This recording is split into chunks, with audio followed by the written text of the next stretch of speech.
Hello and welcome to Insights from the PM's Desk. I'm Justin Plouffe, Deputy Chief Investment Officer for Global Credit at Carlyle.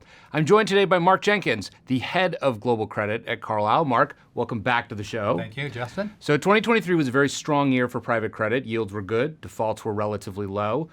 How have you seen the market evolve in the first month of 2024? Yeah, I mean, coming into 2024, as you said, 2023 was a great performance year for private credit, and the economy performed better than I think people expected.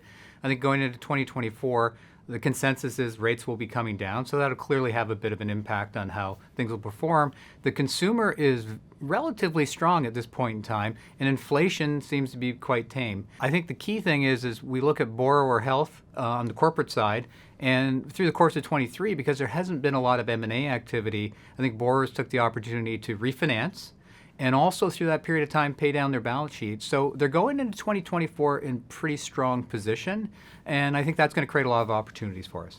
Now, have you seen banks come back into the market to compete against private credit? Yeah, that's a very key point, is that the banks last year were more or less absent from the markets.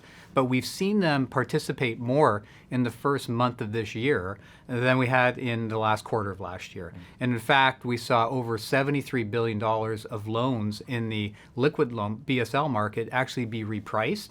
And so they're definitely back. And so that is causing a good natural tension between private credit and liquid credit in the marketplace, which is great.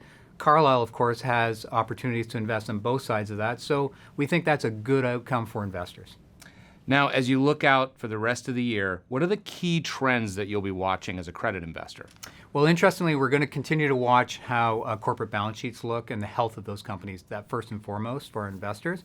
But I think if you think about opportunities and trends, as we have seen banks exit some of the more traditional financing markets over the past year, we're seeing much more opportunity come into private credit in the form of asset-backed securitizations. And so that's something that we think is more of a secular trend that we're going to continue to see for not just months, but maybe years. And we think that's a great opportunity.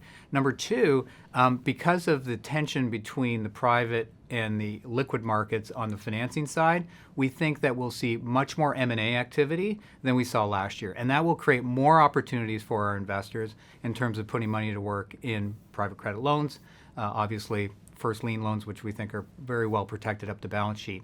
And also the amount of equity that we're seeing put into deals makes us feel a little better going into 2024 than perhaps we have in other years.